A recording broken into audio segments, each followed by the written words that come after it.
اور مثلاً علاقے کے اندر سال میں 1 2 2 4 کچھ اس طرح کی سزائیں نافذ کر دی جائیں تو پورا علاقہ امن و امان کا گہوارہ بن جائے گا. یہ نہیں ہوگا کہ لوگ ایک دوسرے کو قتل کرتے پھریں گے. ایک آدمی 1000 مرتبہ سوچے گا کہ اگر میں قتل کروں گا تو میری پھر گردن نپے گی سرے بازار, اور اس سے پہلے ایسا ہو چکا ہے, یعنی یہ حکومت ایسا کرتی آ رہی ہے تو میرے ساتھ بھی کرے گی, تو اس لیے وہ پھر قتل کے ارادے سے ہمیشہ باز رہے گا. اسی کو اللہ تعالیٰ نے فرمایا کہ تم لوگوں کے لیے زندگی ہے اس میں. ایک آدھ آدمی قاتل اگر اس کو حکومت وقت سزائے موت دیتی ہے تو اس کا مطلب یہ نہیں ہے کہ اب پھر دوسرے لوگ بھی یہ جرم کا ارتکاب کرتے پھریں گے, بلکہ عام لوگ اس سے رک جائیں گے. اسی کو حیات کہا ہے قرآن کریم نے.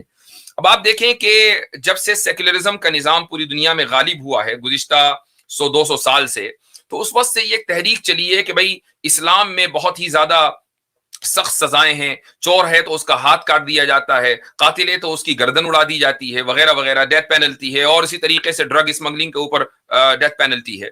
تو یہ ایک پورا پروپیگنڈا چلا, یہاں تک کہ ابھی 3-4 سال پہلے جب برونائی نے اسلامی سزاؤں کا نظام اپنے یہاں نافذ کیا تو پورا ویسٹ جو ہے وہ کھڑا ہو گیا کہ بھئی آپ یہ کیا کر رہے ہیں, گویا کہ یہ ویسٹ کا مسئلہ ہو نہ کہ برونائی کا اپنا.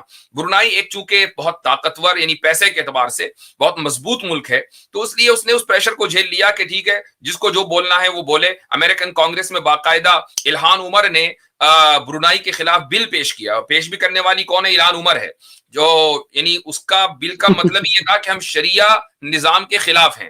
وہ بل پیش ہوا امریکہ کی کانگریس میں, وہ پاس ہوا, اور اس کی بنیاد پر برونائی کے بادشاہ کے کچھ ایسٹس جو امریکہ میں تھے ان کو سیز بھی کیا گیا. لیکن چونکہ اس کے پاس کمی نہیں ہے اس لیے انہیں اس کی کوئی فکر نہیں ہوئی, انہوں نے اسلامی قانون نافذ کر دیا. تو ویسٹ کے پیٹ میں ہمیشہ یہ مروڑ رہتا ہے کہ بھئی دنیا میں کہیں اسلامی نظام نافذ نہ ہو جائے. افغانستان ہے, افغانستان 2 سال سے اس وقت طالبان کے کنٹرول میں ہے.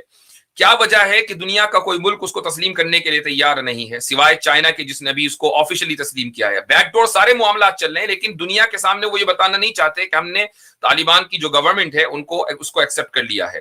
کیا وجہ ہے کہ انڈیا میں کہ جہاں پر جو افغانستان کا سفارت خانہ ہے وہ خالی پڑا ہے, بند ہو گیا ہے. ظاہر ہے کہ جو پرانی حکومت کا جو سفیر تھا وہ کسی لائق تو رہا نہیں کہ وہ معاملات حکومت سے طے کرے گا, لہٰذا اس نے سفارت خانہ خالی کر دیا. لیکن انڈین حکومت باوجود ہے کہ اس کے ملینز آف ڈالرز وہاں پر لگے ہوئے ہیں افغانستان میں, اور چاہیے تھا کہ جس طریقے سے چائنا اس اپرچونٹی کو اویل کر رہا ہے کہ جو افغانستان کی زمین کے نیچے اربوں ڈالر کا خزانہ چھپا ہوا ہے, انڈیا کو بھی آگے بڑھ کر یہ اپرچونٹی اویل کرنی چاہیے تھی, لیکن ایسا نہیں ہوا. ویسٹ جو ہے اس کو جو ایگو کی پرابلم ہے وہ یہ ہے کہ بھئی یہ جو طالبان آ گئے انہوں نے اسلامی نظام نافذ کر دیا. اب اسلامی نظام نافذ اگر کیا ہے تو اس کا مطلب یہ کہ وہ دنیا کو یہ بتانا چاہتے ہیں کہ جو ویسٹرن نظام ہے وہ فیل نظام ہے, ہمارے یہاں جو نظام ہے یہ کامیاب نظام ہے. آپ کسی بھی ولاگر کو ولاگ اٹھا کر دیکھ لیجئے جو اس وقت افغانستان جا رہا ہے. میں اس طرح کے ولاگ اکثر دیکھتا رہتا ہوں چونکہ یہی ہمارے پاس جو عام ترین جو آتھینٹک جو خبر ہے, آرگینک جو خبر ہے اس کے حاصل کرنے کا ذریعہ ہے. ظاہر ہے کہ ویسٹرن میڈیا جو رپورٹ کرتا ہے وہ باعث سے خالی نہیں ہے.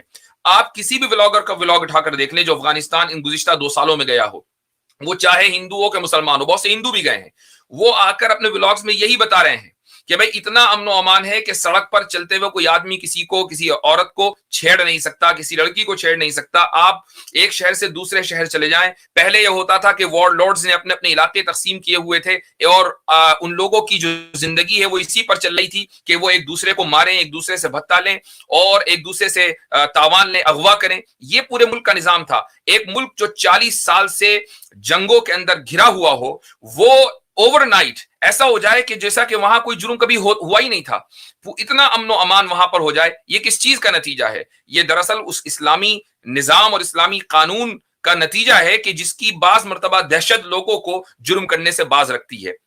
یہی صورتحال سعودی عرب کی ہے. تو افغانستان چونکہ ابھی اس کا دنیا سے رابطہ اس پیمانے پر نہیں ہوا ہے, یہی وجہ ہے کہ وہاں کا جو آفیشیل ڈیٹا ہے وہ سامنے نہیں آ پاتا. لیکن سعودی عرب کا جو ڈیٹا ہے وہ بہرحال سامنے ہے. اس وقت سیکولر نظام کا جو 2 بڑے چیمپئن ہیں ان میں ایک امریکہ ہے اور دوسرا فرانس ہے.